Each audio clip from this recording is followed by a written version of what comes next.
শয়তানের ধোঁকা থেকে কি করো? বাঁচো। শয়তানের ধোঁকা থেকে কি করতে হবে? বাঁচতে হবে, নইলে কি হয়ে যাবেন? জাহান্নামের আসামি হয়ে যাবেন। এরপরে আল্লাহ তাআলা বলতেছেন, বান্দা 1 থেকে 5 নম্বর ফর্মুলা দিলাম, কাজে লাগলো না, গুনাহ থেকে বাঁচতে পারো না, তুমি জাহান্নামের আসামি হয়ে যাচ্ছ। শয়তান তোমার জাহান্নামের দিকে নিক্ষেপ করতে যাচ্ছে। এরপরে আল্লাহ তাআলা বলতেছেন, বান্দা 5 নম্বর ফর্মুলা কাজে লাগলো না, 6 নম্বর ফর্মুলা লাও। 6 নম্বর ফর্মুলা হলো, যখন তোর কোন আত্মীয় স্বজন মারা যাবে, সন্তান যখন মারা যাবে বাবা গোসল দেবে, বাবা যখন মারা যাবে সন্তানে গোসল দেবে, মা যখন মারা যাবে মেয়ে গোসল দেবে, মেয়ে যখন মারা যাবে মায়ে গোসল দেবে। এই কাজগুলো যখন করবি তখন তোর ভিতরে একটা মৃত্যুর চিন্তা চলে আসবে। হায় হায়, আমার বাবা তো চলে যাচ্ছে, আমার মা তো চলে যাচ্ছে, আমার মেয়ে তো চলে যাচ্ছে, আমার সন্তানও চলে যাচ্ছে, একদিন তো আমাকে ওটার মধ্যে যেতে হবে, মৃত্যু আমারও একদিন হবে।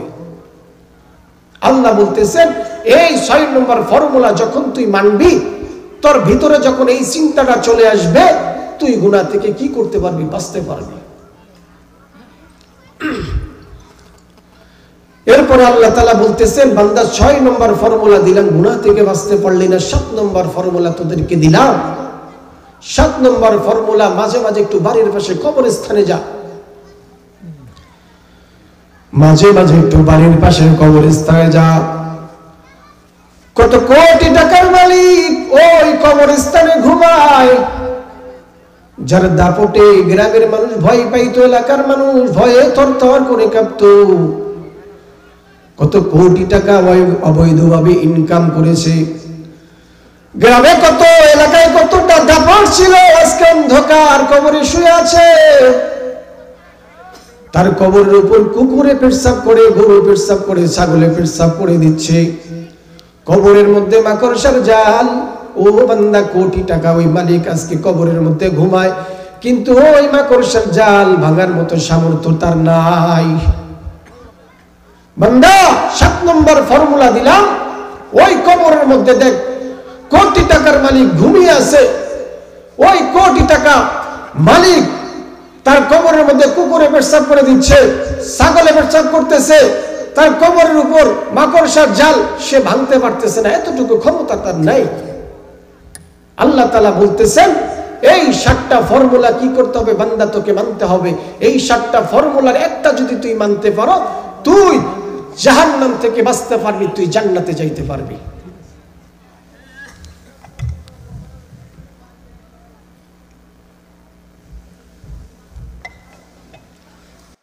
الحمد لله الذي جعل الشمس والقمر بحسبان والنجم والشجر يسجدان وعلم التوحيد بالإسلام وجعلنا من أهل الإسلام والإيقام ونشهد أن لا إله إلا الله وحده لا شريك له لا جد له ولا ند له ولا مثل له ونشهد أن سيدنا وسندنا وحبيبنا وحبيب ربنا وطبيبنا وطبيب قلوبنا ومولانا محمدا عبده ورسوله صلى الله تعالى عليه وعلى آله وأصحابه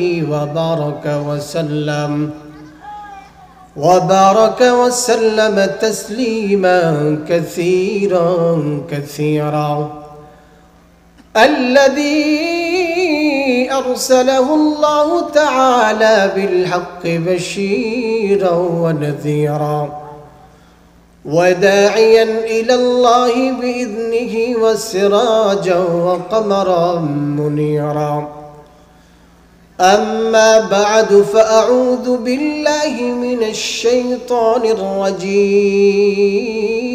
الرجيم بسم الله الرحمن الرحيم ومن الليل فتهجد به نافلة لك عسى أن يبعثك ربك مقاما محمودا وقال تعالى وما خلقت الجن والإنس إلا ليعبدون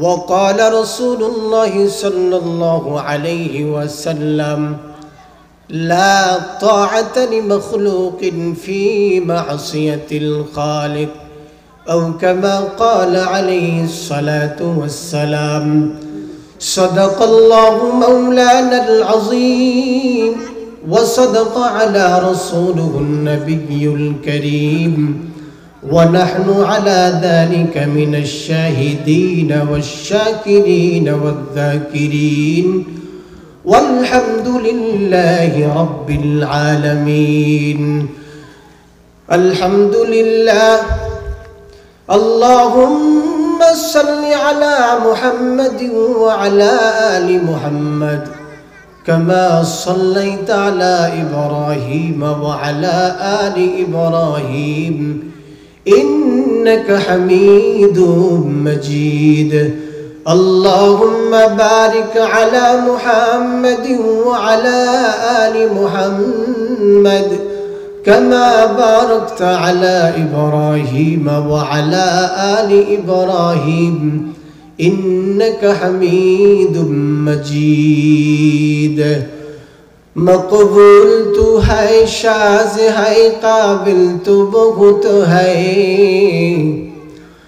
مقبول تو ہے شاز ہے قابل تو بہت ہے اے ناق منندو تو نہیں دل تو بہت ہے اے ناق منندو تو نہیں دل تو بہت ہے توفیق سے ہوتی ہے یہ نعمت کی خزینہ ہر مرد کی طاقت کیا ور ہے نشانہ اے بندہ خدا چاہوں گا ان کی ملاقات اے بندہ خدا چاہوں گا ان کی ملاقات جلدی سے ابیٹے سن حضرت کی نصیحت جلدی سے ابیٹے سن حضرت کی نصیحت আলহামদুলিল্লাহ ঝাউবাড়ি জামে মসজিদ ও যুব সমাজের উদ্যোগে আজকের মাহফিলের সম্মানিত সভাপতি প্রধান অতিথি বিশেষ অতিথিবৃন্দ মুআজ্জাজ ও মুকাররম জাতির মাতার মুকুট হযরত উলামায়ে কিরামগণ দূর দূরান্ত থেকে আগত আল্লাহ তাআলার আশিকিন জাকিরিন মুহিব্বিন মুরব্বিয়ানে আযম আমার সমবয়সী কলিজার টুকরা যুবক ভাই স্নেহের ছোট ভাই ও পর্দার আড়ালের মা ও বোনেরা মহান আল্লাহ তাআলার দরবারে লাখ কোটি শুকর এবং সুজুদ যে মহান আল্লাহ তাআলা আমাদেরকে অত্যন্ত দয়া করে মায়া করে মেহেরবানি করে লক্ষ কোটি গুণ মানুষ থেকে বাছাই করে আমাদের কিছু সংখ্যক মানুষকে এত সুন্দর একটা জান্নাতের বাগানে এসে বসার জন্য তৌফিক দান করেছেন আমাকে কিছু কথা বলার এবং আপনাদেরকে শোনার সুযোগ করে দিয়েছেন সেজন্য সেই মহান আল্লাহ তাআলার দরবারে কালিমাতুশ শুকর আদায় করি আলহামদুলিল্লাহ আজকে এত সুন্দর একটা জান্নাতের বাগানে আল্লাহ তাআলা এসে বসার জন্য তৌফিক দান করেছেন সেজন্য আমরা সকলে খুশি না বেজার খুশি না বেজার কিতাবের মধ্যে আসছে এক আল্লাহর বান্দা সারাটা জীবন ভর গুনাহ করলো গুনাহ করতে করতে করতে করতে তার দিলটা নাফাক এবার বাড়ির পাশে একটা মাহফিলের আয়োজন হচ্ছে মাহফিল চলতেছে আল্লাহ তাআলা ওই বান্দারে ওই মাহফিলের মধ্যে কি করলেন নিয়ে আসলেন আল্লাহর বান্দা ওই মাহফিলের বাড়ির পাশে মাহফিলে গিয়ে বসে গেল লম্বা টাইম আলোচনা শুনলো লম্বা টাইম আলোচনা শোনার পর 2 ঘন্টা 3 ঘন্টা আলোচনা শোনার পর মাত্র একটা মাসআলা উনি শিখেছেন হুজুরের মুখ থেকে উনি মাসআলা শুনেছে অনেকগুলা, 2-3 ঘন্টা বয়ান শোনার পরে মাত্র মাসআলা কয়টা শিখেছে? একটা মাসআলা শিখেছে। হুজুর বলেছিল হাড্ডি দিয়া, পাথর দিয়া, কয়লা দিয়া ঢিলা নেওয়া যাবে না। কি নেওয়া যাবে না? হাড্ডি দিয়া, পাথর দিয়া, কয়লা দিয়া ঢিলা নেওয়া জায়েজ নাই। হুজুর এই কথাটা বলেছিলেন। লম্বা টাইম আলোচনা শোনার পর উনি একটা মাসআলা, এই মাসআলাটাই উনি শিখেছিলেন। দীর্ঘ টাইম আলোচনা শোনার পর মাহফিল এক পর্যায়ে শেষ হয়ে যায়। এই মাহফিল শেষ হয়ে যাবে না? তদ্রূপ ভাবে মাহফিল শেষ হয়ে গেল। এবার আল্লাহর ওই বান্দা মাহফিল যখন শেষ, চোখের পানি ছেড়ে কান্না করতেছে, আল্লাহ জীবন ভর আমি গুনাহ করেছি, গুনাহ করতে করতে করতে করতে দিলটা আমার নেফাক। ও আল্লাহ, আমি তো জাহান্নামের আসামি হয়ে গিয়েছি। আমার কাছে তেমন কোনো আমল নাই, জীবনে কোনোদিন ভালো কোনো আমল আমি করি নাই। তবে আজকে আমি দীর্ঘ টাইম একটা মাহফিল শুনলাম, এই মাহফিলের মধ্যে আমি একটা মাসআলা শিখলাম, সেটা হলো হাড্ডি দিয়া, পাথর দিয়া, কয়লা দিয়া ঢিলা নেওয়া জায়েজ নেই। আল্লাহর ওই বান্দা আল্লাহকে বলতেছেন ডেকে ডেকে, আল্লাহ কাল হাসরের ময়দানে আমি তো জাহান্নামের আসামি হয়ে যাব, কারণ আমার কাছে তেমন কোনো ভালো আমল নাই। এবার আসমানের দিকে তাকায় বলতেছে, মালিক তোমার রহমতের কাছে আমার গুনাহ কিছুই না, আমি সারা জীবন ভর গুনাহ করেছি, তোমার রহমতের কাছে আমার গুনাহ তুচ্ছ। ও আল্লাহ, আমি একটা মাসআলা শিখলাম, আমি পৃথিবীর মধ্যে যতদিন থাকব তুমি আমাকে এই মাসআলার উপর আমল করার তৌফিক দিও। এবার ওই আল্লাহর বান্দা কি করলেন? এই নিয়তটা আকাশের দিকে, আল্লাহর দিকে তাকায় তাকায় বলতেছেন। এবার এক পর্যায়ে মাহফিল শেষ, এবার তো বাড়ির দিকে রওনা হয়ে যাবেন। মাহফিল শেষ হলে সবাই চলে যাবেন না? তদ্রূপ ভাবে ওই আল্লাহর বান্দা নিয়ত করছে সারা জীবন আমল করবে, আল্লাহর কাছে নিয়ত। এবার মাহফিল শেষ, বাড়ির দিকে রওনা হইতেছে। বাড়ির দিকে যখন রওনা হয় বারবার বারবার ওই জিনিসটা পড়তেছে, হাড্ডি দিয়ে, পাথর দিয়ে, কয়লা দিয়ে ঢিলা নেওয়া জায়েজ নেই। বারবার পরে যাতে ভুলে না যায়, তার কাছে ভালো কোনো আমল নাই। হাসরের ময়দানে কি উত্তর দেবে, ওই টেনশন ওনারে কুরে কুরে খাচ্ছে। এবার বাড়ির দিকে যাচ্ছে আর বারবার পড়তেছে, হাড্ডি দিয়া, পাথর দিয়া, কয়লা দিয়া ঢিলা নেওয়া জায়েজ নেই। আল্লাহর ওই বান্দা এবার বাড়ির দিকে যায়, বারবার বারবার বারবার ওটা পড়তে থাকে, হাড্ডি দিয়ে, পাথর দিয়ে, কয়লা দিয়ে ঢিলা নেওয়া জায়েজ নাই, যাতে ভুলে না যায় কাল হাসরের ময়দানে যখন জাহান্নামের আসামি হয়ে যাবে। আল্লাহকে ডেকে ডেকে বলতেছেন, রে আল্লাহ কাল হাসরের ময়দানে আমি যখন জাহান্নামের আসামি হয়ে যাব, তুমি এই ছোট্ট মাসআলাকে উসিলা করে তোমার রহমান, তোমার রহিম, তোমার গফুর, তোমার সত্তার নামের উসিলা করে তুমি আমার জীবনের সমস্ত গুনাহগুলো মাফ করে দিও। ওই বান্দা আল্লাহকে ডেকে বলতেছেন। এবার যেতে যেতে ওই বান্দা এক পর্যায়ে ঘরের মধ্যে চলে গেল। রাতের বেলা যখন লম্বা টাইম ঘুমাইলো, ওই ঘুমের মধ্যে ওই আল্লাহর বান্দার ইন্তেকাল হয়ে গেল। ইন্তেকাল হওয়ার পর পরের দিন ওই আল্লাহর বান্দার জানাজাটা হয়ে গেল। জানাজা যখন হয়ে গেল, ওই গ্রামের মধ্যে এক বড় আল্লাহর ওলি ছিলেন। আল্লাহর ওলিকে আল্লাহ তাআলা স্বপ্নে দেখাইতেছেন। ওই বান্দার কবরে প্রশ্ন করা হচ্ছে, ফেরেশতা প্রশ্ন করে, মান রাব্বুক, ও বান্দা বলো তোমার রবকে। বলতে থাকে। ওই বান্দা বলে, হাড্ডি দিয়া, পাথর দিয়া, কয়লা দিয়া ঢিলা করা জায়েজ নাই। তাকে জিজ্ঞাসা করতেছে, কি বান্দা বলো তোমার রবকে, তোমার আল্লাহ কে? উনি বলতেছে কি, হাড্ডি দিয়া, পাথর দিয়া, কয়লা দিয়া ঢিলা নেওয়া জায়েজ নাই। দ্বিতীয়বার আবার প্রশ্ন করে, ওমান দীনুকা, ও বান্দা বলো তোমার দিন কি? বলতে থাকে হাড্ডি দিয়ে, পাথর দিয়ে, কয়লা দিয়ে ইস্তিনজা করার তার ঢিলা নেওয়া জায়েজ নাই। তৃতীয়বার যখন আবার প্রশ্ন করে, বলো তোমার নবীকে, আল্লাহর ওই বান্দা বলতে থাকে হাড্ডি দিয়ে, পাথর দিয়ে, কয়লা দিয়ে ঢিলা নেওয়া জায়েজ নাই। আল্লাহর বান্দারে ফেরেশতা প্রশ্ন করে, বলো তোমার রবকে, বলে কি হাড্ডি দিয়ে, পাথর দিয়ে, কয়লা দিয়া ঢিলা নেওয়া জায়েজ নাই। আল্লাহ, তোমার এক বান্দা অন্ধকার কবরে আসছে, তাকে জিজ্ঞাসা করলাম যে তোমার রবকে, উনি আমাকে বললেন হাড্ডি দিয়ে, পাথর দিয়ে, কয়লা দিয়ে ঢিলা নেওয়া জায়েজ নাই। দ্বিতীয়বার আবার প্রশ্ন করলাম, উনি একই উত্তর দিলেন। তৃতীয়বার আবার প্রশ্ন করলাম, উনি একই উত্তর দিলেন। আল্লাহ বুঝতে পারতেছি না এই বান্দার ফয়সালা কি হবে। আল্লাহ তাআলা বলতেছেন, ফেরেশতা, আমার এই বান্দা সারা জীবন ভর গুনাহ করলো, গুনাহ করতে করতে করতে করতে ওর দিলটা নেফাক, ও জাহান্নামের আসামি হয়ে গিয়েছে। ওর মনের ভিতরে একটা ভয় চলে আসছে।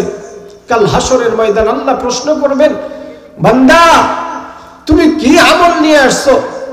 ওই বান্দা অনেক টেনশনে পড়ে গেছে।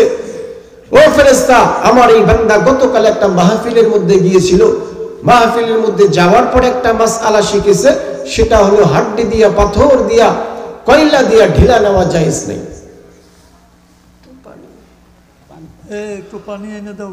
এবার ওই ফেরেশতা, এবার আল্লাহ তাআলা বলতেছেন ফেরেশতাকে, আমার বান্দা গতকাল এক মাহফিলের মধ্যে গিয়ে লম্বা টাইম আলোচনা শোনার পরে একটা মাসআলা মুখস্থ করেছিল, সেটা হলো হাড্ডি দিয়া, পাথর দিয়া, কয়লা দিয়া ঢিলা নেওয়া জায়েজ নাই। আমাকে বলেছিল, মাওলা, কাল হাসরের ময়দানে আমি যখন জাহান্নামের আসামি হয়ে যাব, তুমি আমার একটা মাসআলাকে উসিলা করে, তোমার রহমান নামের উসিলা করে, তোমার রহিম নামের উসিলা করে তুমি আমার জীবনের সমস্ত গুনাহগুলো মাফ করে দিও। আল্লাহ তাআলা বলেন, ফেরেশতারে, আমার ওই বান্দা আমল এখনো শুরুই করে নাই, শুধু নিয়ত করার কারণে আমি আল্লাহ তাআলা আমার বান্দার জীবনের সমস্ত গুনাহগুলো মাফ করে দিলাম। হতে পারে এখান থেকে যাওয়ার পরে আপনার কি, আপনার আমার ইন্তেকাল হতে পারে, পারে না? এখান থেকে চলে গেলাম, ঘরে চলে গেলাম, রাতের বেলা আপনার আমার ইন্তেকাল হতে পারে, স্বাভাবিক।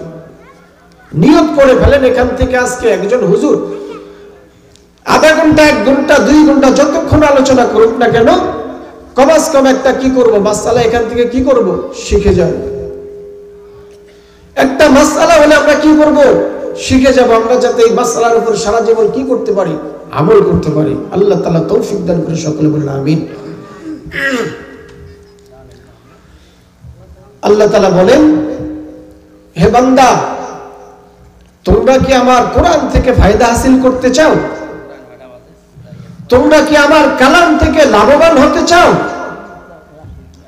যদি তোমরা আমার কোরআন থেকে ফায়দা হাসিল করতে চাও, লাভবান হতে চাও, তাহলে আমি আল্লাহ তাআলা দুটো শর্ত তোমাদেরকে দিলাম। 1 নম্বর শর্ত, ওয়া ইযা কুরিয়াল কুরআন ফাসতামিউ লাহু ওয়া আনসিতু লাআল্লাকুম তুরহামুন। আল্লাহ তাআলা বলেন, বান্দা, 2টা শর্ত। 1 নম্বর শর্ত, বান্দা যখন তুমি কোরআনের মজমার মধ্যে বসবা, যখন তুমি কোরআনের আলোচনা শুনবা, দিলের কান লাগায়া শুনবা। কি করবা? দিলের কান লাগায়া তোমরা শুনবা। এরপর আল্লাহ তাআলা 2 নম্বর শর্ত দিতেছে, যখন তোমরা কোরআনের আলোচনা শুনবা, যখন তোমরা আমার কোরআনের আলোচনা মজমায় বসবা, তখন তোমরা চুপ হয়ে শুনবা। দিলের কান লাগাইতে বলছে। 2 নম্বর কি বলতেছে? চুপ হয়ে যাও, চুপ হয়ে শোনো। যাই হোক, আজকে আমরা কালামের আলোচনা শুনবো কি লাগায়? দিলের কান লাগায়া। 2 নম্বর শর্ত আল্লাহ তাআলা কি দিয়েছেন? চুপ হয়ে শোনো। আল্লাহ বলতেছেন, যদি তোমরা এই 2টা শর্ত হাসিল করতে পারো, লাআল্লাকুম তুরহামুন, আমি আল্লাহ তাআলা সব সময় তোমাদের উপর রহমত নাজিল করব।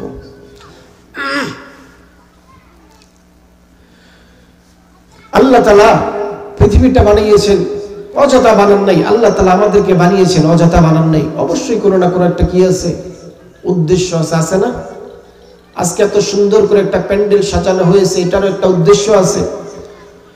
এত সুন্দর সুন্দর চেয়ারগুলা বসানো হয়েছে, এটারও একটা উদ্দেশ্য আছে।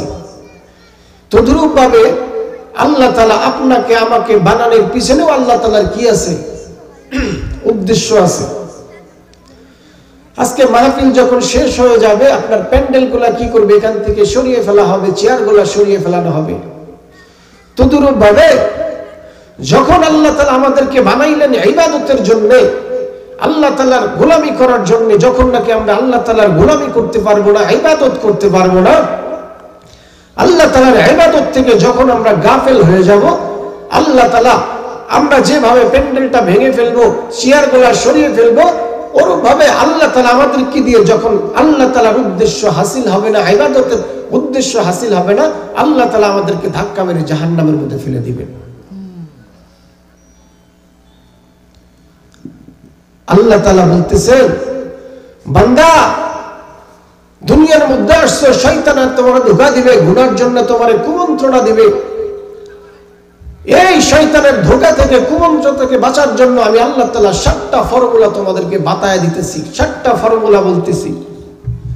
1 নম্বর ফর্মুলা, আল্লাহ তাআলা বলেন, ওয়া ইম্মা ইয়ানজাগান্নাকা মিনাশ শাইতানি নাজগুন ফাস্তাইয বিল্লাহ।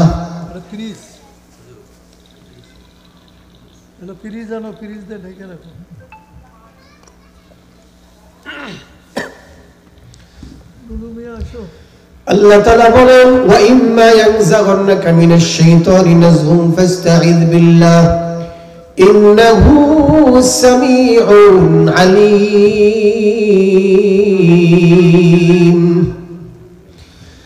আল্লাহ তাআলা বলেন, হে বান্দা, শয়তান যখন তোমারে কুমন্ত্রণা দিবে, গুনাহ করার জন্য ডাকবে, তোমারে জাহান্নামের আসামি বানাইবে, ওই জাহান্নাম থেকে বাঁচার জন্য তুমি সব সময় আল্লাহ তাআলার কাছে শয়তান থেকে মাআফ চাও, শয়তান থেকে পানা চাও।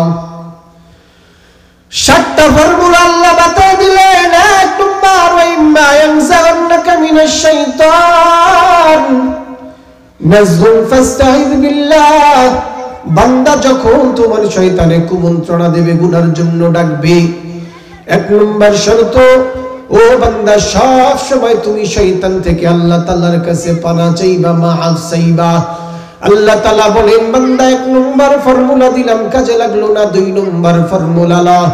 2 নম্বর ফর্মুলা হলো, আল্লাহ তাআলা বলেন, ও বান্দা, শয়তানে তোরে ধোঁকা দিচ্ছে, গুনার জন্য ডাকে, তোরে জাহান্নামের আসামি বানানোর জন্য ডাকে, তোরে জাহান্নামে নেওয়ার জন্য যখন শয়তানে তোকে কুমন্ত্রণায় ফেলায়, বড় ভাইয়ের সম্পদ লুট করার জন্য তোরে কুমন্ত্রণা দেয়, 2 নম্বর মালের সাথে 1 নম্বর মাল মিক্স করে 1 নম্বর বলে চালিয়ে দিতে বলে, ও বান্দা, ওই সময় তুই আমি আল্লাহ তাআলার কাছে আল্লাহকে সবচেয়ে ভয় কর।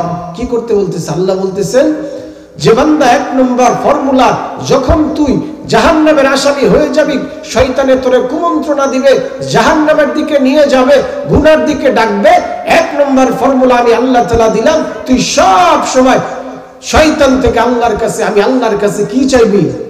মাআফ চাইবি, পানা চাইবি। 2 নম্বর শর্ত দিলাম, বান্দা 1 নম্বর ফর্মুলা যদি কাজে না লাগে, 1 নম্বর ফর্মুলা দেওয়ার পরে তুই গুনাহ থেকে বাঁচতে পারো না, 2 নম্বর ফর্মুলা আমি আল্লাহ তাআলা দিলাম, ইন্নাল্লাযীনা তাকাউ ইযা মাসসাহুম তায়িফুম মিনাশ শাইতান। ও বান্দা, যখন তুই শয়তানের কুমন্ত্রণ থেকে বাঁচতে পারবি না, তুই যখন জাহান্নামের আসামি হয়ে যাবি, শয়তান যখন তোকে জাহান্নামের দিকে নিয়ে যাব, তুই বান্দা আমি আল্লাহ তাআলাকে ভয় করবি। কি করতে হবে? আল্লাহ তাআলাকে ভয় করতে হবে। এরপরে আল্লাহ বলতেছেন, বান্দা, এই 2টা ফর্মুলা দিলাম, কাজে লাগলো না, তুই গুনাহ থেকে বাঁচতে পারো না, শয়তান তোরে ধোঁকা দিচ্ছে, শয়তান তোরে জাহান্নামের দিকে নিয়ে যাচ্ছে। ও বান্দা, শয়তান যখন তোকে জাহান্নামের দিকে নিয়ে যাচ্ছে, তুই সব সময় মরণের কথা মনে করবি। কুল্লু নাফসিন যায়িকাতুল মাউত ওয়া নাবলুকুম বিশ-শাররি ওয়াল খায়রি ফিতনাহ ওয়া ইলাইনা তুরজাউন। ও বান্দা, যখন তোকে শয়তানে জাহান্নামের দিকে নিয়ে যাবে, যখন শয়তানে তোকে জাহান্নামের দিকে নিয়ে যাচ্ছে, ওই সময় তুই সব সময় মৌতের কথা কি করবি? বেশি বেশি স্মরণ করবি। কি করতে হবে? মরণের কথা, মৌতের কথা বেশি বেশি স্মরণ করতে হবে। 1 নম্বর শর্ত আল্লাহ কি দিয়েছিলেন? শয়তান যখন তোকে জাহান্নামের দিকে নিয়ে যাচ্ছে, গুনাহ করার জন্য বলতেছে, ধোঁকা দিচ্ছে, তখন তুই কি করবি? শয়তান থেকে আল্লাহ তাআলার কাছে পানা চা। 2 নম্বর, 1 নম্বর ফর্মুলা কাজে লাগে নাই। 2 নম্বর ফর্মুলা, ইন্নাল্লাযীনা তাকাউ ইযা মাসসাহুম তায়িফুম মিনাশ শাইতান। বান্দা, শয়তান তোকে ধোঁকা দিতে দিতে জাহান্নামের দিকে নিয়ে যাচ্ছে, তুই জাহান্নামের আসামি হয়ে যাচ্ছিস। ও বান্দা, ওই শয়তান থেকে বাঁচার জন্য, শয়তানের কুমন্ত্রণা থেকে বাঁচার জন্য আমি আল্লাহ তাআলার কাছে কি চা? মাফ, আল্লাহ তাআলাকে ভয় কর। 3 নম্বর বলতেছে, বান্দা এই 2টা ফর্মুলা দিলাম, কাজে লাগলো না। 3 নম্বর ফর্মুলা, লা কুল্লু নাফসিন যায়কাতুল মাউত। শয়তান যখন তোকে ধোঁকা দিবে, শয়তান যখন তোকে জাহান্নামের দিকে নিয়ে যাচ্ছে, ও বান্দা তুই সব সময় মরণের কথা বেশি বেশি স্মরণ কর। আল্লাহ তাআলা এরপরে বলতেছেন, বান্দা 1 নম্বর ফর্মুলা দিলাম, কাজে লাগে নাই। 2 নম্বর দিলাম, গুনাহ থেকে বাঁচতে পারো না। 3 নম্বর দিলাম, শয়তানে তোমার জাহান্নামের দিকে নিয়ে যাচ্ছে। এরপরে আল্লাহ তাআলা 4 নম্বর ফর্মুলা বাতায় দেয়, বান্দা মাঝে মাঝে যখন নাকি মানুষের ইন্তেকাল হয়ে যাবে, যখন নাকি দেখবি একটা জানাজার নামাজ দাঁড়িয়ে গেছে, সঙ্গে সঙ্গে তুই জানাজার নামাজের মধ্যে দাঁড়িয়ে যা। দেখবি কত কোটি টাকার মালিক যারা অবৈধ পথে টাকা ইনকাম করেছে, মানুষকে ধোঁকা দিয়ে টাকা ইনকাম করেছে, হারাম পথে ইনকাম করেছে, মানুষকে কতভাবে কুমন্ত্রণায় ফেলে টাকা লুট করে নিয়েছে। আজ কোটি টাকার মালিক দেখ চলে যাচ্ছে কবর দেশে, তাকে রাখার মতো কেউ নাই।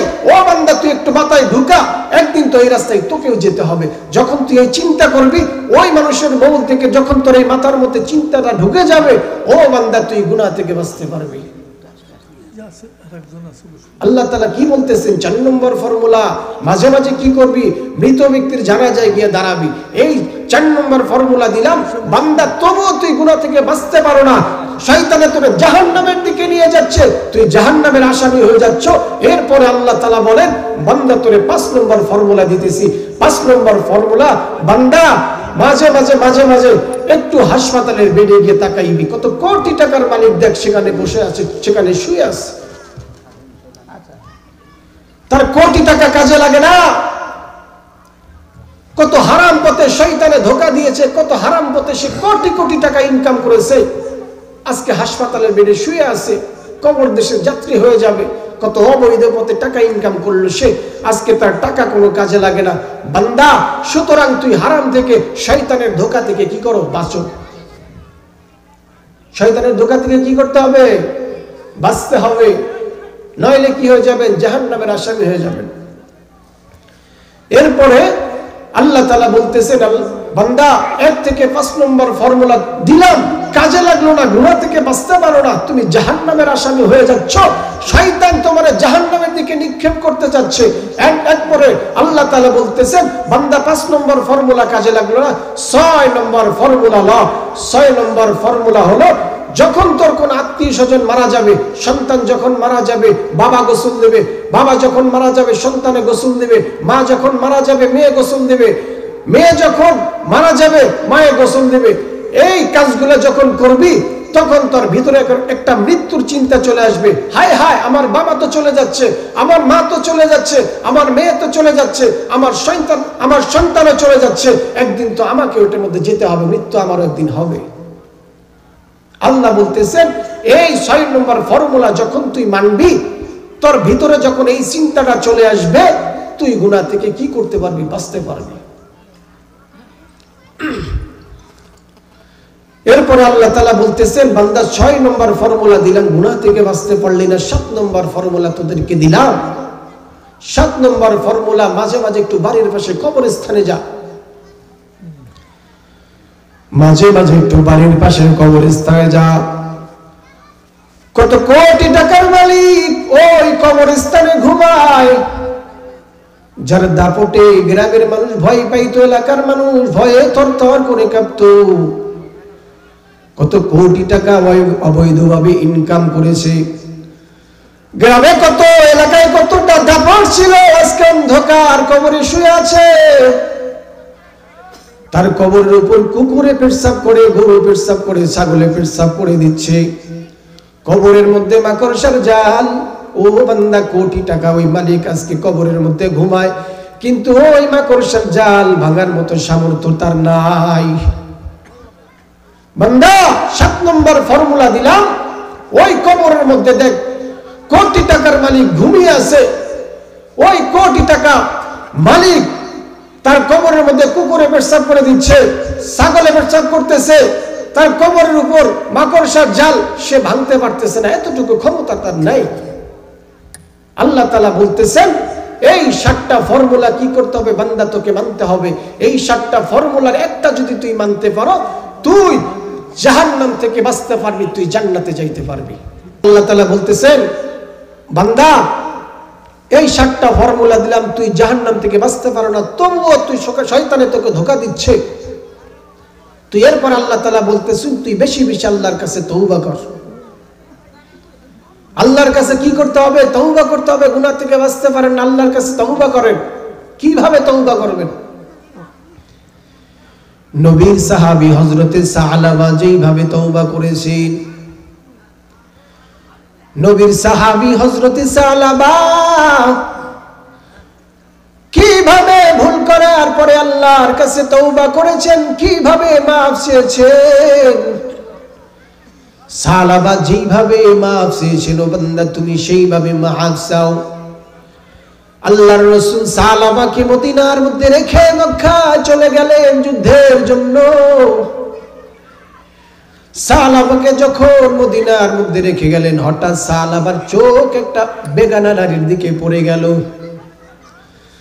সালাবার মনের মধ্যে শয়তানে কুমন্ত্রণা দিল। সালাবা রাদিয়াল্লাহু তাআলা আনহু পর্দাটা সরাইয়া ওই মহিলার হাতটা ধরলেন। হাতটা যখন ধরলেন, ওই মহিলা সালাবার বন্ধু হযরত সাআদের বিবি ছিল। সাআদ বলেন, সাআদের ওই বিবি বলেন, ও সালাবা তুমি তো বড় জালেম হয়ে গেছো, তুমি এত বড় একটা কাজ করলা, তোমার বন্ধুর আমানতের খেয়ালও তুমি করলা। আমি তোমার বন্ধু সাআদের বিবি, তুমি তোমার বন্ধুর বিবির দিকে জিনার জন্য হাত বাড়ায়া দিলা। এই কথাটা শোনার পর সালাবা এবার তার বন্ধু সাআদের বিবির হাতটা ছেড়ে দিলেন, টেনশনে পড়ে গেলেন। মদিনা থেকে অনেক দূর চলে গেলেন। মদিনা থেকে অনেক দূর চলে গিয়ে একটা পাহাড়ের মধ্যে আশ্রয় নিলেন। ওই পাহাড়ের মধ্যে কান্না করতে করতে ওই সালাবা পাগল। সালাবা ওই পাহাড়ের চূড়ায় বসে বসে আল্লাহর কাছে পানা চাই, মাফ চাই, আল্লাহ আমি জাহান্নামের আসামি হয়ে গিয়েছি, আল্লাহ অনেক বড় ভুল আমি করে ফেলেছি। এই চেহারা আমার বন্ধু সাআদকে আমি কিভাবে দেখাইব? বন্ধু সাআদ যখন মক্কা থেকে যুদ্ধ শেষ করে আসবে, আমি আমার এই গুনাহগার চেহারা কি করে দেখাইব? নবীর সামনে আমার এই চেহারা আমি কিভাবে দেখাইব? মদিনার মানুষের সামনে কিভাবে চেহারা দেখাইব? সালাবা টেনশনে পড়ে গেলেন। আল্লাহর কাছে শুধু কান্নাকাটি করে, রাতে কান্না করে, দিনের বেলা কান্না করে। অনেক দিন পরে যখন মক্কার যুদ্ধ শেষ হয়ে গেল, যুদ্ধ শেষ হওয়ার পরে সমস্ত সাহাবী চলে আসলেন মদিনায়, নবী আবার চলে আসলেন মদিনায়। এবার সাআদ তার বিবিকে জিজ্ঞাসা করে, ও বিবি আমার সালাবা কোথায়, আমার বন্ধু সালাবা কোথায়? তো ওই বিবি বলে, ও স্বামী আমার, তোমার বন্ধু অনেক বড় একজন জালেম হয়ে গেছে, তোমার বন্ধু তোমার বিবির দিকে হাত বাড়িয়েছে, তোমার বন্ধু কোথায় আছে আমি জানি না, তুমি খুঁজে দেখো। এবার হযরত সাআদ মদিনার অলিতে গলিতে তার বন্ধুকে খুঁজতেছে, কোথাও নাই, কোথাও পাচ্ছে না। এবার সালাবার বন্ধু হযরত সাআদ ওই মদিনা থেকে অনেক দূর চলে গেলেন। অনেক দূর যাওয়ার পরে হঠাৎ দেখে পাহাড়ের চূড়া থেকে কান্নার একটা আওয়াজ, কান্নার আওয়াজ আসতেছে পাহাড়ের ওই চূড়াই থেকে। ধীরে ধীরে ধীরে ধীরে এবার সালাবার কাছে হযরত সাআদ রাদিয়াল্লাহু তাআলা আনহু গেলেন। যে দেখেন মুনাজাত ধরে আল্লাহ তাআলার কাছে কান্না করতেছেন, আল্লাহ এই চেহারা আমি আমার বন্ধুকে কিভাবে দেখাইব? এই চেহারা আমি মদিনা মানুষের কাছে কিভাবে দেখাইব? এই গুনাহগারের চেহারা আমি নবীকে কিভাবে দেখাইব? আল্লাহ তাআলার কাছে মুনাজাত করতেছেন আর কান্না করতেছেন। এবার বন্ধু হযরত সাদ রাদিয়াল্লাহু তাআলা আনহু গিয়ে সালাবার হাতটা ধরে ফেললেন, বললেন বন্ধু চলো মদিনায় চলো। এবার সালাবা বলতেছেন কিভাবে যাব, আমি তো অনেক বড় জালেম, আমি অনেক বড় অন্যায় করে ফেলেছি, আমার চেহারা আমি নবীকে কিভাবে দেখাইব, আমি যেতে পারবো না। এবার সালাবা জোরাজোরি করতেছে বন্ধু চলো। সাদ বলতেছে আমি যেতে পারি, সালাবা বলতেছেন আমি যেতে পারি, তবে একটা কথা, তুমি আমাকে আসামিকে যেইভাবে হাতের মধ্যে বেরি লাগায়, আসামিকে যেইভাবে হাতের মধ্যে রশি লাগায়, সেইভাবে বেরি লাগায় রশি লাগায় তুমি আমারে মদিনার মধ্যে টানতে টানতে নিয়ে যাবো রাসূলের দরবারে। এবার হযরত সাদ রাদিয়াল্লাহু তাআলা আনহু সালাবাকে নিয়ে মদিনার দিকে আসলেন। প্রথমে আবু বকরের দরবারে আসলেন, সমস্ত ঘটনাগুলো খুলে বললেন যে আবু বকর রাদিয়াল্লাহু তাআলা আনহু, আমি তো অনেক বড় জুলুম করে ফেলেছি, অনেক বড় অন্যায় করে ফেলেছি, তুমি আমাকে মাফ করে দাও। এই কথাটা যখন বললেন, সাথে সাথে সালাবাকে ঘর থেকে আবু বকর রাদিয়াল্লাহু তাআলা আনহু বের করে দিলেন। আবু বকর রাদিয়াল্লাহু তাআলা আনহু যখন ঘর থেকে বের করে দিলেন, এবার গেলেন হযরত ওমরের দরবারে।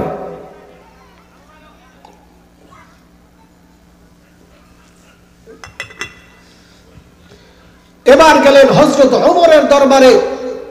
ওমরের দরবারে যখন গেলেন, সমস্ত ঘটনা খুলে বললেন। ওমর রাদিয়াল্লাহু তাআলা আনহু এই ঘটনা শোনার পর হযরত সালাবাকে ঘর থেকে বের করে দিলেন। এরপরে হযরত সালাবা রাদিয়াল্লাহু তাআলা আনহু হযরত আলীর কাছে গেলেন। আলীর কাছে গিয়ে যখন এই ঘটনাটা খুলে বললেন, হযরত আলী রাদিয়াল্লাহু তাআলা আনহু ঘর থেকে বের করে দিলেন। সালাবাকে যখন সবাই ঘর থেকে বের করে দিলেন, সর্বশেষ এবার সালাবা রাদিয়াল্লাহু তাআলা আনহু আল্লাহর রাসূলের দরবারে আসলেন। আল্লাহর রাসূলের দরবারে এসে সমস্ত ঘটনাগুলো খুলে বললেন। এই ঘটনা যখন খুলে বললেন, মুহাম্মদুর রাসূলুল্লাহ সাল্লাল্লাহু আলাইহি ওয়াসাল্লাম উনিও ওই সালাবাকে ঘর থেকে বের করে দিলেন। সবাই এখন বের করে দিচ্ছে সালাবাকে ঘর থেকে। এবার সালাবার মেয়ে ছিল, সালাবার মেয়ে বলতেছে আবু বকর তোমাকে ঘরে রাখে নাই, ঘর থেকে বের করে দিয়েছে। ওমর রাদিয়াল্লাহু তাআলা আনহু তোমাকে ঘর থেকে বের করে দিয়েছে। আলী রাদিয়াল্লাহু তাআলা আনহু তোমাকে ঘর থেকে বের করে দিয়েছে।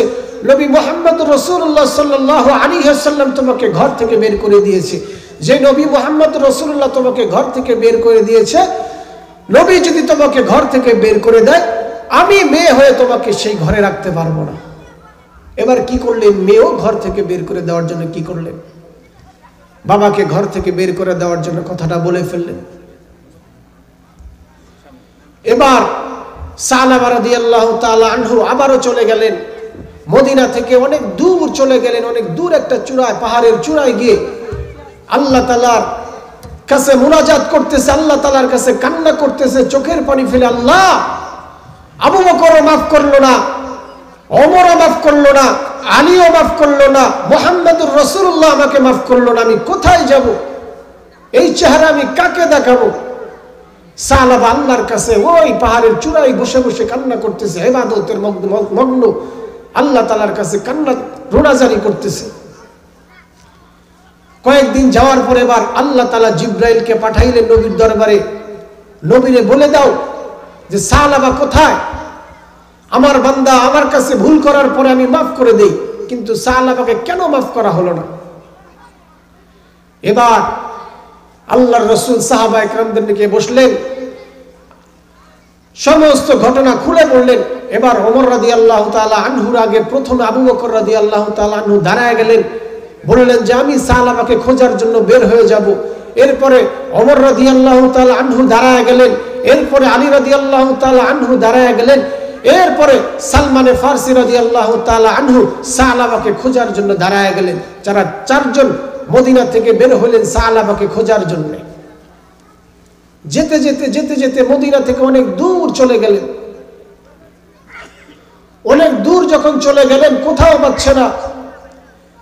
এক পাহাড়ের কাছাকাছি গিয়ে এক রাখালকে জিজ্ঞাসা করতেছে, সমস্ত বর্ণনা দিল। সালাবার সমস্ত বর্ণনা দেওয়ার পর বলতেছে, ওই রাখাল বলে, হ্যাঁ তাকে চিনি না, তবে একজন লোক এই পাহাড়ের উপরে উঠে সারা দিন সারা রাত কান্না করে, এমন ভাবে কান্না করে ওই লোকের কান্নার আওয়াজে আমাদের কোলের শিশুগুলা ঘুমাইতে পারে না। শুধু তাই না, আমাদের পশু পাখিগুলা ওই লোকের ওই মানুষটার কান্নার আওয়াজে ঘুমাইতে পারে না। এমন ভাবে সাহাবা রাদিয়াল্লাহু তাআলা আনহু কি করলেন, কান্না করলেন আল্লাহ তাআলার কাছে।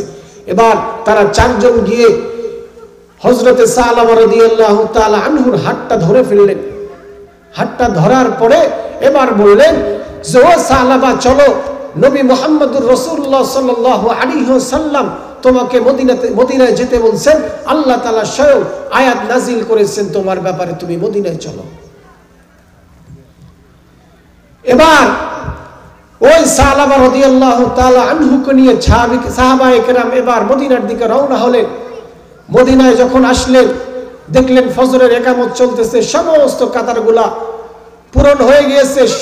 শেষের কাতারে হযরত ওমর রাদিয়াল্লাহু তাআলা আনহু দাঁড়াইলেন, তার পাশে হযরত সাহাবা রাদিয়াল্লাহু তাআলা আনহু দাঁড়াইলেন।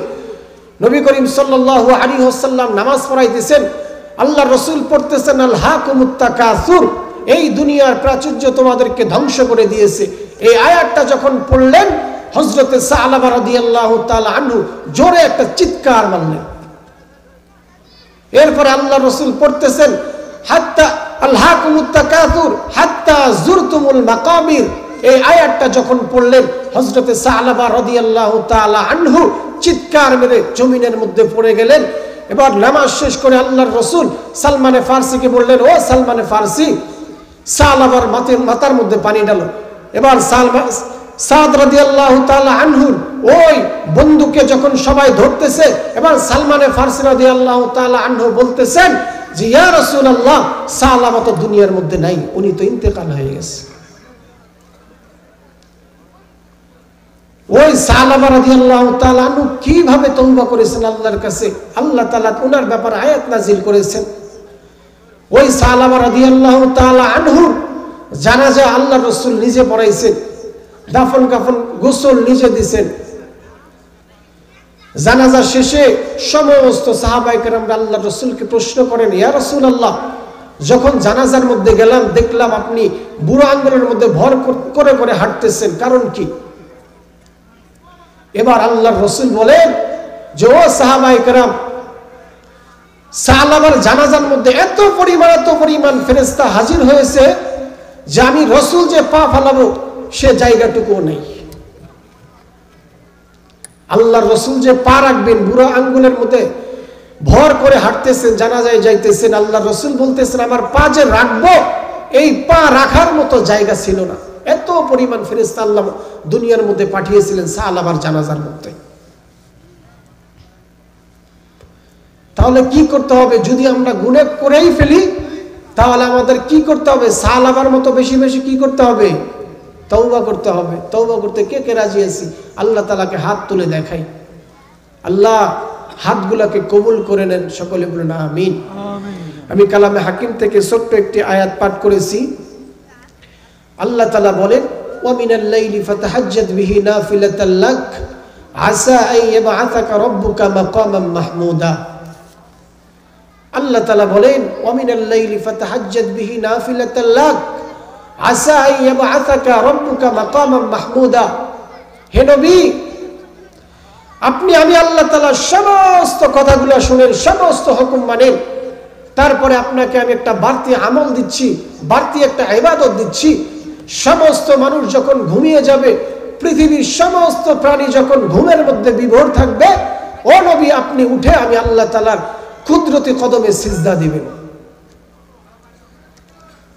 সমস্ত মানুষ যখন ঘুমাবে, গভীর রাত সমস্ত মানুষ যখন ঘুমায়, আমি আল্লাহ তাআলার কুদরতি কদমে সিজদা লাগাবেন, সারা রাত ইবাদত করবেন।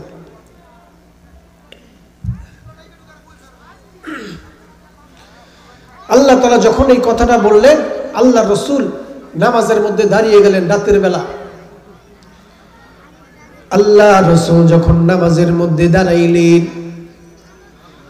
আল্লাহর রাসূলের ইবাদত দেখে সাহাবায়ে কেরাম আল্লাহর রাসূলের পিছে দাঁড়িয়ে গেলেন সারা রাত ইবাদতের জন্য। আল্লাহ তাআলা বলেন, হে নবী,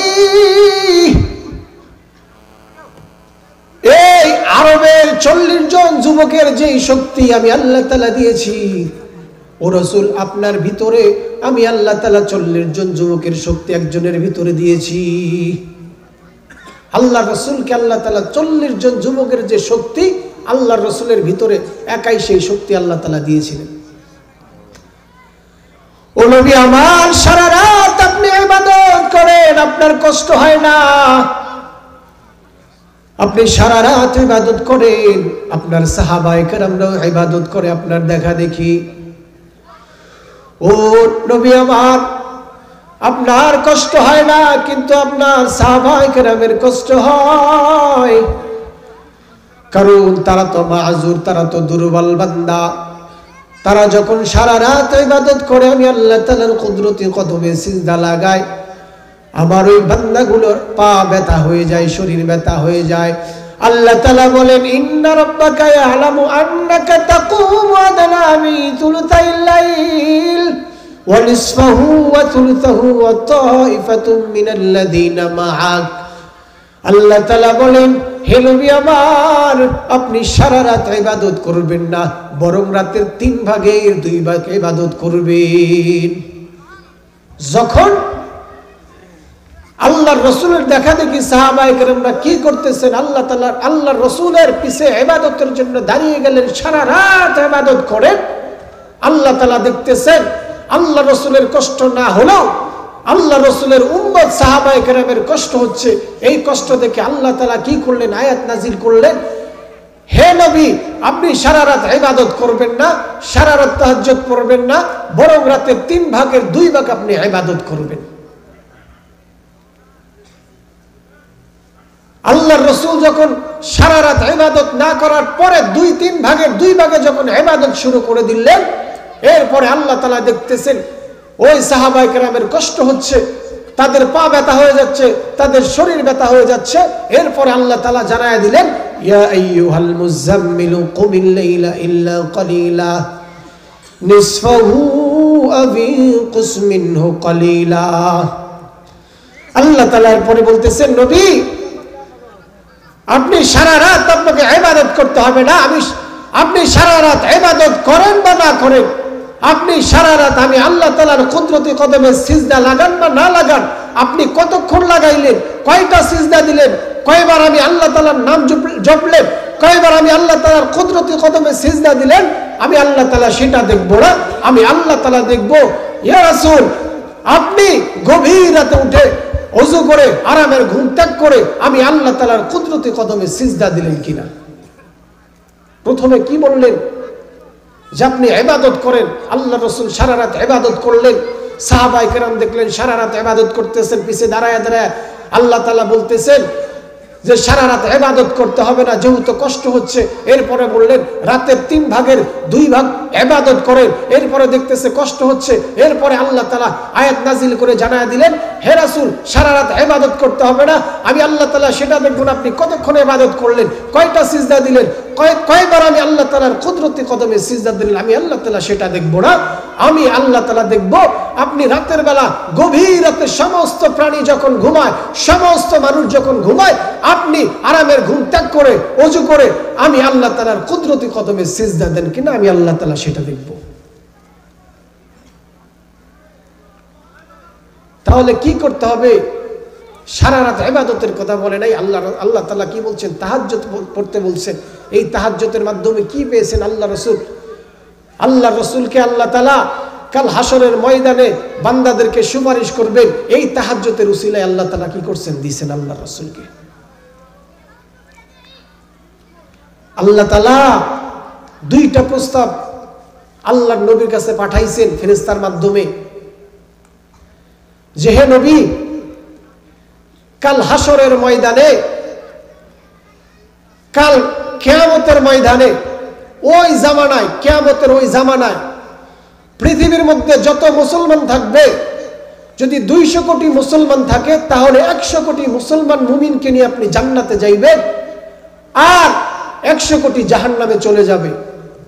আল্লাহ তাআলা কি করলেন? 1 নম্বর প্রস্তাব জানায় দিলেন যে রাসূল 1 নম্বর প্রস্তাব দিলাম, কাল হাসরের ময়দানে, কাল কিয়ামতের মাঠে যত মানুষ থাকবে দুনিয়ার মধ্যে, ওই কিয়ামতের জামানায় তার অর্ধেক মানুষ নিয়ে আপনি জান্নাতে চলে যাবেন, আর বাকি অর্ধেক জাহান্নামে যাবে।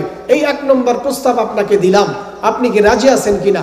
এরপরে আল্লাহ তাআলা বলতেছেন যে 2 নম্বর প্রস্তাব হলো, কাল হাসরের ময়দানে আপনি যাকে মনে চায় তাকে সুপারিশ করে জান্নাতে নিতে পারবেন।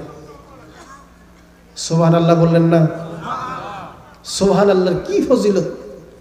এক আল্লাহর ওলি এক কবরের পাশ দিয়ে যাইতেছে, তো হঠাৎ ওই আল্লাহর ওলি কবরের দিকে তাকাইলেন, দেখলেন অনেক বড় একটা গর্ত কবরের উপরে হয়ে গেছে।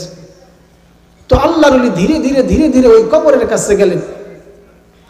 কবরের কাছে গিয়ে এবার দাঁড়ায় গেলেন। দাঁড়ানোর পর এবার কবরের দিকে চায়া দেখেন, তাকায় দেখতেছেন এক আল্লাহর বান্দা কোরআন শরীফ তেলাওয়াত করতেছে কবরের ভিতরে। এবার আল্লাহর ওলি জিজ্ঞাসা করলেন, ভাই আপনি কি মৃত না জীবিত? বলতেছে, ভাই আমি তো মৃত। তো বলতেছে, আপনি কেন কোরআন শরীফ তেলাওয়াত করতেছেন? তো বলতেছে যে আমি আল্লাহ তাআলার কাছে দোয়া করেছিলাম, আল্লাহ কিয়ামত পর্যন্ত আমি যাতে কোরআন শরীফ তেলাওয়াত করতে পারি সেই তৌফিক দিয়ে আল্লাহ তাআলা আমার দোয়াটা কবুল করেছে। আপনারা যেইভাবে সুবহানাল্লাহ বললেন, ওই আল্লাহর ওলি সুবহানাল্লাহ বলছিলেন। তো এরপরে বললেন যে আপনি কবরের মধ্যে কতদিন হলো কোরআন শরীফ এইভাবে তেলাওয়াত করতেছেন? ওই বান্দা বলতেছে, আজ থেকে 4000 বছর আগে থেকে আমি কোরআন শরীফ তেলাওয়াত করি। এই সুবহানাল্লাহ যেইভাবে বললেন, ঠিক ওই আল্লাহর ওলিও এই কথাটা শুনে, 4000 বছরের ইবাদতের কথা শুনে ওই আল্লাহর ওলি সুবহানাল্লাহ বললেন। তো এই কথা সুবহানাল্লাহ যখন বললেন, ওই কবরের বান্দা বলতেছে, ভাই তুমি আমার 4000 বছরের ইবাদত নিয়ে যাও, বিনিময়ে তোমার সুবহানাল্লাহ আমাকে দিয়ে দাও। 4000 বছরের ইবাদত আমি 4000 বছর ধরে এই কবরের মধ্যে কোরআন শরীফ তেলাওয়াত করতেছি, তুমি সুবহানাল্লাহ বললা শুনে তুমি 4000 বছরের ইবাদত নিয়ে যাও, বিনিময়ে তুমি তোমার একবার সুবহানাল্লাহ আমারে দিয়ে দাও। এই কথা যখন বললেন আশ্চর্য হয়ে গেলেন। আমি যদি এখন বলি আপনারা আমার কাছে 1 লাখ টাকা নেন, বিনিময়ে 10 টাকা দেন, আপনি খুশি হবেন না? আপনি তো আশ্চর্য হবেন, কি এর তো হুজুর পাগলা হয়ে গেছে। তদ্রুপ ভাবে আশ্চর্য করে 4000 বছর হয়ে ইবাদত, আর আমি মাত্র একবার সুবহানাল্লাহ বললাম, উনি 4000 বছরের ইবাদত আমাকে দিতে চাচ্ছে, বিনিময়ে একবার সুবহানাল্লাহ চাচ্ছে। এবার বলতেছে যে কারণ কি? একটা এক্সাম্পল দিলে বুঝবেন। একজন ছাত্র যদি স্কুলের মধ্যে পরীক্ষা দিতে গেছে, যাওয়ার পরে কোনো কিছু না লিখে খাতা জমা দিয়ে দিল, এখন বাড়িতে এসে রাতের বেলা চিন্তা করে যে আমি যে সাদা খাতা জমা দিলাম, কিছুই লিখলাম না, একটা টিক চিহ্নও দিলাম না। তো স্কুল যখন খুলবে, রেজাল্ট যখন হবে, তখন তো আমার মা বাবা আমার রেজাল্ট দেখে আমাকে মারবে, আমাকে গালি দিবে। ওই যুবক টেনশন করে, ছাত্র টেনশন করে, এবার বাড়ির মধ্যে সুন্দর করে বই দেখে দেখে লিখতেছে। সুন্দর করে লেখার পরে রাতের বেলা স্যারের বাসায় গিয়ে কি করলো? জমা দিল। জমা দেওয়ার পর ওই ছাত্র যদি জমা দেয়, তাহলে বলেন তো এখান থেকে কোনো ফলাফল আশা করা যায়? রাতের বেলা খাতা কি করছে, দিনের বেলা সাদা খাতা জমা দিছে, একটা টিক চিহ্ন দেয় না, চিন্তা ধরে গেছে রাতের বেলা লিখে লিখে স্যারের বাসায় জমা দিছে রাতের বেলা। আচ্ছা বলেন তো স্যারে কি কোনো ফলাফল দিবে? ওর উচিত ছিল কমাস কম একটা টিক চিহ্ন হলে স্কুলের মধ্যে দেওয়া। যদি একটা টিক চিহ্ন দিত, তাহলে সেটার বদলা সে কি করতো? পাইতো। তো কি করে নাই? টিক চিহ্ন দেয় নাই। ওই টিক চিহ্ন না দেওয়ার কারণে, বাড়িতে লিখে জমা দেওয়ার কারণে ওই খাতার কোনো যেমন নাকি মূল্য নাই, কবরে 4000 বছর ইবাদত করেছে, ওই খাতা জমা দিছে, ওটার যেমন মূল্য নাই, কবরে 4000 বছরের ইবাদতের তেমন কোনো মূল্য নাই। কিভাবে? কারণ কবর হলো কি ভোগ করার জায়গা, হয় জান্নাতি হয় জাহান্নামী। ফারিকুম ফিল জান্নাহ ও ফারিকুম ফিস সাঈর, হয় জান্নাতি হয় জাহান্নামী। এই দুনিয়া হলো কি করার জায়গা? ইবাদত করার জায়গা। কবর জায়গা না ইবাদতের। আপনি দুনিয়ার মধ্যে একবার সুবহানাল্লাহ পড়েন, ওই খাতায় টিক চিহ্ন দিলে যেমন না কিসের নাম্বার পাইতো, 1 নম্বর হলে পাইতো, খাতা স্কুলে জমা দেওয়ার কারণে নাম্বার পাচ্ছে না, তদ্রূপ ভাবে আপনি কবরে সারা জীবন কিয়ামত পর্যন্ত ইবাদত করেন, আপনার ইবাদত কাজে লাগবে না। আপনি দুনিয়ার মধ্যে একবার সুবহানাল্লাহ পড়েন, এইটা ওই টিক চিহ্নের মধ্যে হাসরের ময়দানে কি করবে? কাজে লাগবে। যে কথাটুকু বলতে চাচ্ছিলাম, 2 নম্বর 1 নম্বর প্রস্তাব দিলেন যে হে নবী, হাসরের ময়দান যখন কায়েম হয়ে যাবে, আপনার অর্ধেক মুমিন বান্দা নিয়ে আপনি জান্নাতে চলে যাবেন। 1 নম্বর প্রস্তাব। 2 নম্বর প্রস্তাব দিলেন আপনি যাকে মনে চায় তাকে নিয়ে আপনি জান্নাতে যাইতে পারবেন। আপনি কোনটায় রাজি? আল্লাহ রাসূল বলতেছেন, আল্লাহ আপনার প্রস্তাবগুলো বড় চমৎকার। আমি যদি কাল হাসরের ময়দানে অর্ধেক মুমিন নিয়ে আমি যদি উম্মত নিয়ে জান্নাতে চলে যাই, আমার বাকি উম্মতের কি হবে? আল্লাহ রাসূল বলেন, আমি যদি অর্ধেক মুমিন নিয়ে জান্নাতে চলে যাই, আমার অর্ধেক মুমিনের কি হবে? অর্ধেক উম্মতের কি হবে? আল্লাহ রাসূল টেনশনে পড়ে গেলেন। আল্লাহকে বললেন, আল্লাহ আমি 1 নম্বর প্রস্তাবে রাজি নাই, আমি 2 নম্বর প্রস্তাবে রাজি। আমি কাল হাসরের ময়দানে আমি যাকে চাবো তাকে কি করব? সুপারিশ করব। ওয়া মিনাল লাইলি ফাতাহাজ্জাদ বিহি নাফিলাতান লাক আসা আন ইয়াবআসাকা রাব্বুকা মাকামান মাহমুদা।